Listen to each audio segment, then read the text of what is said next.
Good morning, everybody. Today I'd like to talk about the National Federation of Group Water Schemes Source Protection Strategy 2021 to 2027, which aims to coincide with the third cycle of the River Basin Management Plan.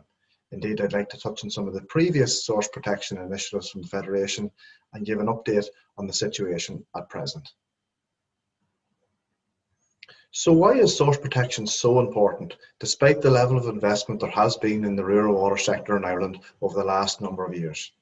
Firstly, more water treatment processes lead to additional management.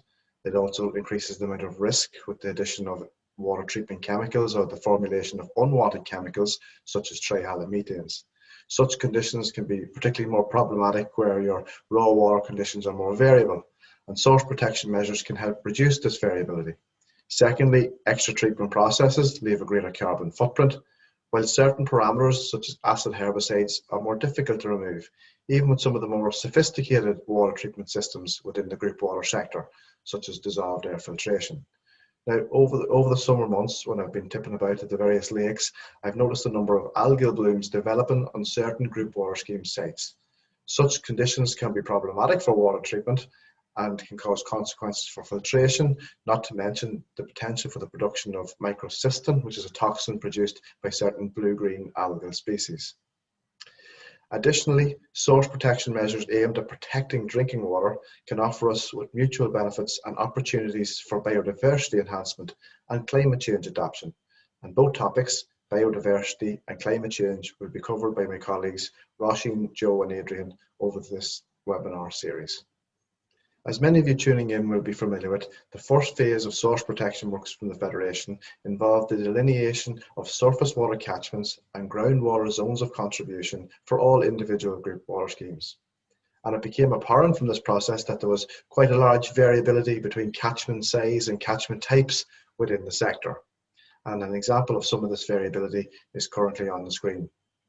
If we look first at the top left-hand corner, Kilmany Ina Group Water Scheme in County Clare is an example of a small surface water catchment with limited inflow and positioned in an upland peat area. Whilst in the top right, Castlestrange Holland in County Monaghan offers a sharp contrast in terms of both catchment size and catchment pressures, being that there's both rural and urban pressures in that catchment. Similarly, there's a great level of variability amongst the groundwater zones of contribution.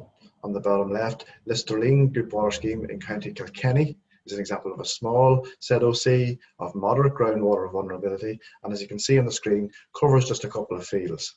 Whilst on the bottom right, Craigduff Group Water Scheme in County Mayo is much larger and much more complex, given the amount of karst features there is in its environment.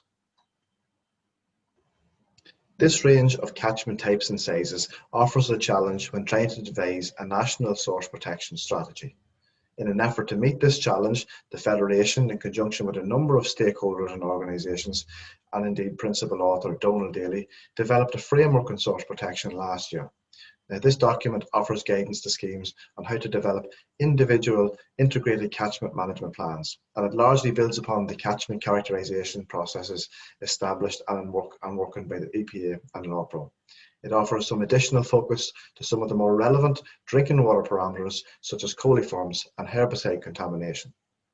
This document has used the findings and the learnings from the National Federation's source protection pilots projects, whereby individual integrated catchment management plans have been developed for a number of schemes in counties Monaghan, Westmeath and Roscommon. So in summary, what the document tries to achieve is to show guidance on whether your scheme is of a protect status and of sufficient water quality, or if the water quality is impacted and therefore requires an improvement. As part of the second cycle of the River Basin Management Plan, the Federation has given a commitment to progress with the preparation of plans on all regulated schemes nationwide. Also within the second cycle of the River Basin Management Plan, 190 areas for action have been defined. Now, last year the Federation carried out an exercise whereby we overlaid all of the group water schemes catchments with the priority areas for action, and we identified that there was approximately 87 group water schemes that fell within a priority area for action. Consequently, it was concluded that the best course of action to take will be to progress with developing the plans for those schemes that currently fall within a priority area for action. As you'll see from the top row of the diagram on your screen, this will involve the preparation of 63 groundwater plans, 24 surface water plans, with an approximate 50-50% split between a protect or improve classification. As part of the third cycle of the River Basin Management Plan, the Federation have proposed for the inclusion of all remaining groundwater schemes across the 5 regions to be included in the next iteration of the plan. Now, if we look, this will involve quite a large number of groundwater schemes, but it's felt that a large number of these groundwater schemes are small in area, likely to have a protect classification, and will need a limited amount of work when developing their integrated plans. It's also felt that some of the more impacted catchments might fall within an area for restoration as part of the next cycle. And it's noted that this selection process is currently ongoing within the EPA. This then leaves us with the question as to who will develop such plans. It's the vision of the Federation that a large number of the smaller protect groundwater plans can be developed at scheme level for those scheme committees and managers willing to embrace the challenge. It is recognised, though, that some of the more impacted and complex catchments is going to require some external expertise. And to support this process, there's a number of tools in preparation, including 3 different levels of training and source protection. The first level is aimed at group water scheme committees, as ultimately your group water scheme committee has a responsibility for delivering potable water. The second level of training is aimed at those group water scheme managers that are hoping to develop the protect plans, and this delves more into the framework and expands more on the framework. Whilst the third level of training is aimed at the catchment scientists and consultants hoping to prepare the more complex plans, and it further expands upon the technical information within the framework document. It is hoped also that maybe ASSIP and LawPro can feed into some of the work on the more technical, complex plans. As a means of testing the framework, the Federation in-house are preparing a number of Phase 2 plans, and one such plan has been developed for Aughnashalvey Group Water Scheme in County Monaghan. Now, the first thing that we looked at in keeping it consistent with the framework is we looked at the quality of the sampling and the raw water data that was available for the scheme. And luckily, this particular scheme had quite a sufficient amount of raw water data available. For example, the scheme completes its own coliform and pesticide data on the raw water, whilst the plant operator has annual results, as well as the fact that the lake itself, Kilcurran Loch, is monitored on a quarterly basis by the local authority and EPA as part of the Water Framework Directive sampling. And when we looked at some of the parameters, your ammonia, nitrate, coliforms, MCPA are all below the guide value. Even indeed, the main culprit for water problems in County Monaghan, your phosphates, is below the guide value. And when we link this back to the catchment characteristics, we can see that the catchment is dominated by low vulnerability or susceptibility to the near surface pathway and also the subsurface pathway. So all in all, this would classify the scheme as being a protect catchment. Castlestrange Group Water Scheme in County Roscommon is an example of a groundwater scheme that the Federation are currently looking at. Now, if we look at some of the results on the raw water in the box in the top left-hand corner of the screen, we can see that some of the more relevant parameters to groundwater, nitrate, chloride, your coliforms, the potassium sodium index is all low, and this would indicate that it's potentially of good status and a protect. However, the caveat with this is based on one raw water treatment sample. So really and truly, it's not sufficient to be fit to define if it is protect or improve. And particularly in this catchment, it's of extreme vulnerability. A quagmire of karst features exist in the area, as is evident by the Turlock up above the ZOC there on your screen. So really, I suppose the message from this is that this particular plan will require a lot more water quality data to be fit to determine if it truly is a protect or improve. Whilst the Federation is looking at those schemes previously mentioned, a number of schemes out there, including schemes outside of priority area for actions, are pushing on with their own source protection initiatives. And I just want to mention 2 schemes at the minute that have currently received LEADER funding for source protection measures. And 50% of this funding is coming from LEADER, whilst the remaining 50% for the project is coming directly from the scheme itself. Morocloon Group Water Scheme in County Monaghan have since last April been carrying out a catchment-wide monitoring programme of the tributaries and lakes in their catchment in order to develop a integrated catchment management plan. And they've also signed up a number of farmers and landowners in the area to establish deep buffers and riparian margins along the feeder streams and lakes in the catchment. Indeed, the photograph in the top right-hand corner of the screen is an example of a deep buffer strip that has been established by one of the farmers in the catchment.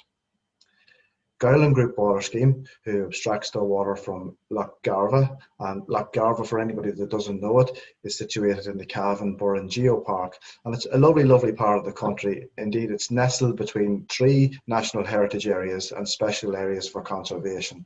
So by them installing source protection measures or establishing buffers, will have the added benefit of enhancing the visual beauty of the area. And indeed, even despite it being an upland lake, it has in the past had certain elevated levels of chlorophyll. So these source protection measures are a great initiative and will have mutual benefits for the wider landscape. Just if I can come back to some of the educational tools currently under development. A handbook on source protection measures and mitigation for farming is currently under development. And thank you to everyone out there who contributed to that, especially Donal. And like the framework, a lot of learnings from the pilot sites were gained and considered in the development of this handbook. And as these pilots evolved, it is hoped that more case studies, images and videos can be used to bolster the content within the actual handbook itself, but also within the training courses that I previously spoke about. Now, speaking about images and videos, I'd just like to give a worked example of a mitigation measure in the Stranuden catchment. And on screen there is a picture of a typical drainage channel or drainage ditch that's commonly seen in many of our lake catchments in counties Monaghan and Cavan. This site is also vulnerable to pluvial flooding and overland flow. And indeed, winter river walks proved invaluable when trying to identify overland flow discharge points, as will be evident in this short clip that I'm just about to play for you.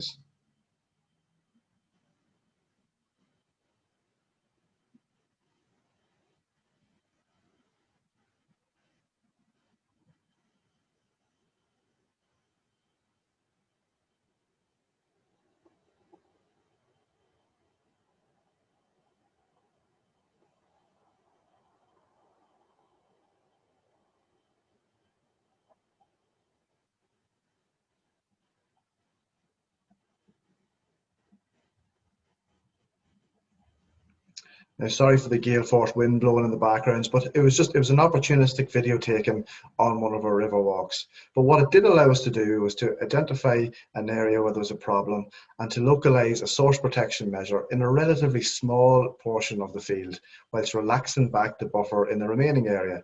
And this was a far more palatable option to the landowner.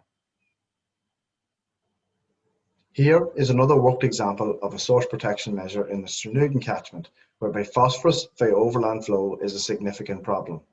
The critical source area maps and indeed the catchment walks have identified that source protection measures should be targeted within the southern portion of the field on your screen. So hopefully you can see the blue line on the screen there that represents the watercourse and make out the meandering nature of this watercourse. And what it was proposed to do here was to establish buffers, deeper buffers, in between the meanders. It also coincided with the areas where we were trying to intercept the overland flow pathways. Now, this approach met with great approval from the landowner, despite that bit of additional buffer, because it meant that we could keep the fence straight, keep tension in the wire, and we didn't have to zigzag the posts in and around to match the profile of the riverbank. It was proposed also to establish willow within these buffers with a view to cutting back the willow and removing the willow out of the buffer every 2 years so that the buffer itself didn't act as a long-term sink for phosphorus.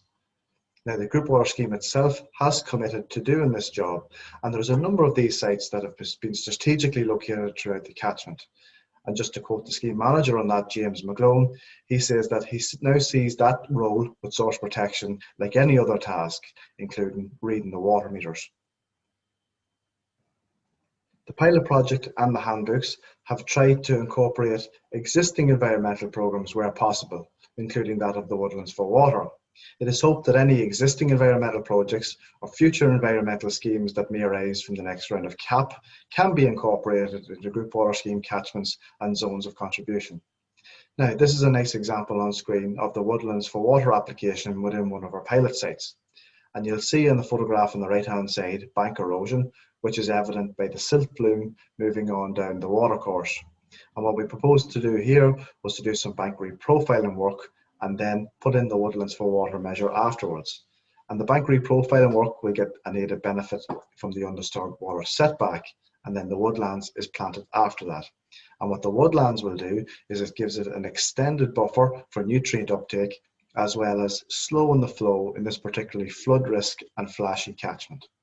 Now you'll see in this particular example, we planted 0.2 of a hectare, which might be a small amount and mightn't lead to a massive premium for the landowner. What we've done in this case is we've identified other areas within the landholding that we can bolster up this area and therefore make it more attractive to the landowner as they're getting a larger subsidy. So just to finish, like I mentioned previously about the importance of having enough untreated water quality results available when trying to devise your plan, it's also equally important to keep monitoring that raw water after the plans have been developed, as this will allow you to capture any catchment activities that may be occurring out there and if plans need to be tweaked, and also indeed if any source protection measures have been established to basically assess the effectiveness of these measures. On occasion, monitoring can be done through collaboration with other organisations, and I just want to give a nice example of one particular project that's ongoing. Irish Water are embarking upon their own source protection project up in the Belturbet area, whereby they're investigating MCPA exceedances in that particular water supply. Now, this water supply is located within the Erne catchment, and indeed a number of group water schemes are also located within the Erne catchment. 9 schemes in total are feeding results back into that project, and it also has offered the schemes themselves an opportunity to provide their own baseline for pesticides and to see is it a real issue within their own sources, as this is an exercise that hadn't been completed before. University projects are also another great way of getting sampling done or getting works done within your catchment or ZOC. I mentioned previously about the source protection initiative that Maracloon are pushing on with, and they have identified that phosphorus is indeed a real problem in their area. So now Trinity College are actually looking specifically at the phosphorus concentrations within the tile drains in that catchment. And this can only help but identify where the scheme should target future measures. So just to finish on that note, should these opportunities arise, I would strongly encourage schemes to partake.